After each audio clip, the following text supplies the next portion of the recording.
Plaintiff Clarissa Ingram says her mother, the defendant, raised her and her 4 siblings in the projects. And despite all of her obstacles, she finished high school and went to college. Clarissa is suing her mother for an unpaid loan.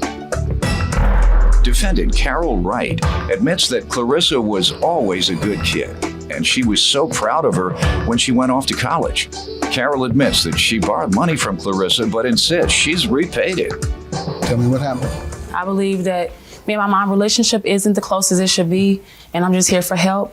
I grew up in a family of 5 children. I was the second to the oldest. Didn't have a strong father figure around in my life, and I believe not having a strong father figure around in my life has made me question my sexuality and being bisexual. How so? Not having a father figure around just had a grudge against men all my life. So later on in my life, it questioned my sexuality to me being bisexual.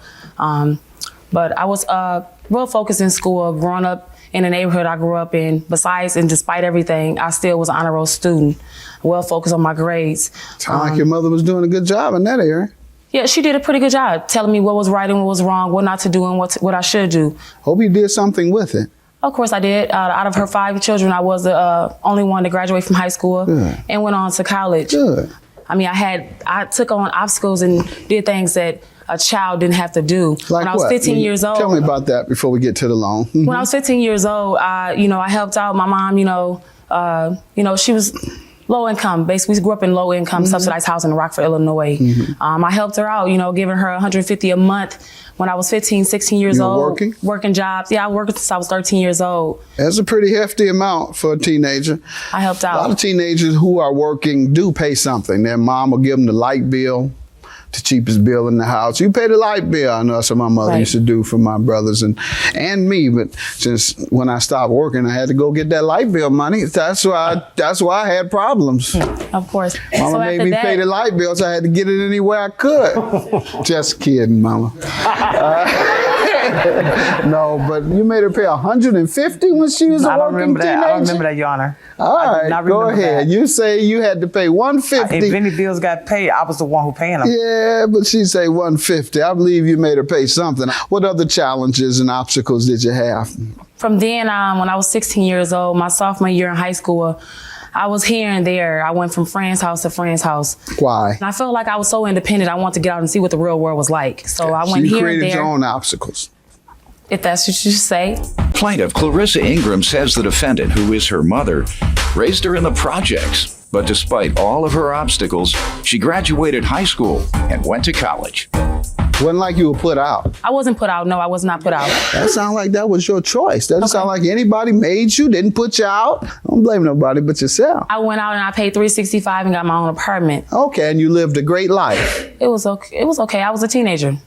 Okay, well, what obstacles did you have? You were telling me about that. That sounds like great success.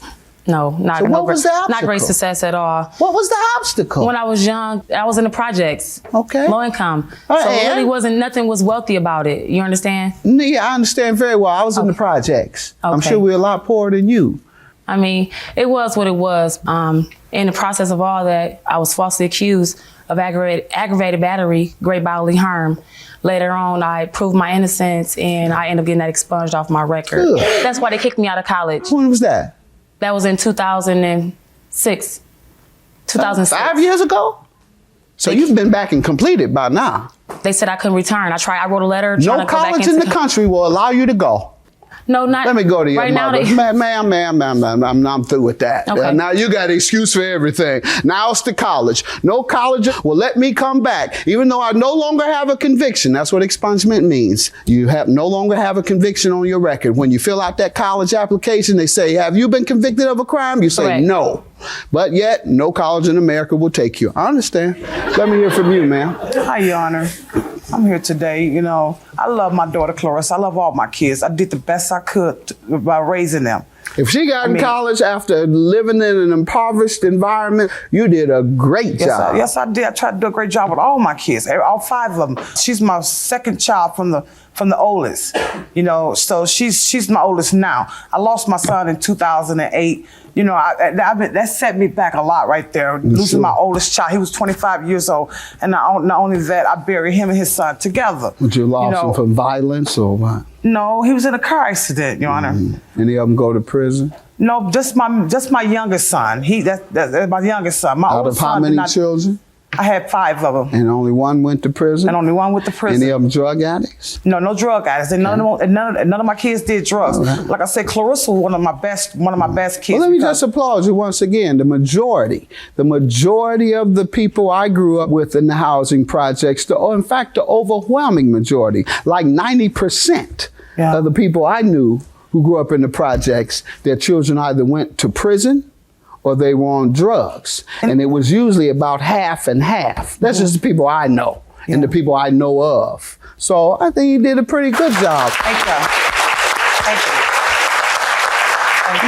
So go ahead. What else you want to tell me And before she- we and get she to the was- loan she's suing you And about? she was a good child too. Clarissa was a very good child. You know, like I said, she always fought hard in school. You know, she got a high school diploma. Then she turned around a little bit after that. She went off to college. I was so proud of her. I'm talking about, man, I was so proud of my baby. I'm calling everybody up, telling them, you know, my baby getting ready to go to college. Have you encouraged her? And we're going to get to her loan next that she's suing you about. But have you encouraged her to go back to school, go back to college? Yes, I have. And what has she told you? She wanted to go back to college.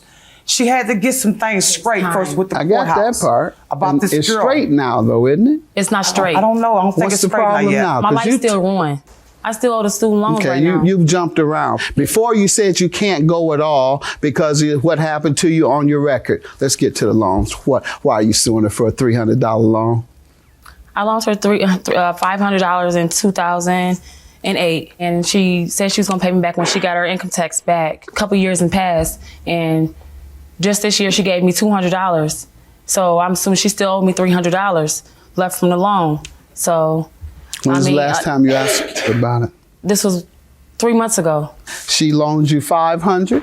No, How much did she loan you? 400. All right. Did you ever tell her it was only $400? Yes, I did. And what did she tell you? She keeps saying, no, it wasn't 400, it was 500. Somebody's mistaken as to the amount.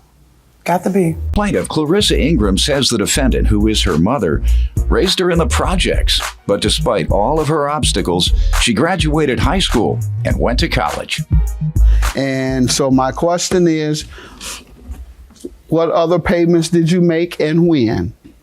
Yeah, you know what? I had been playing Clarissa like 40 here, 20 there. It was like 100. I gave her like $100 some back in 2009, so along there. And then I turned around just here in 2011. I gave Clarissa 150. I called over to my house. I gave her $150. Then I turned around just here right here in 2011, the earlier part of it.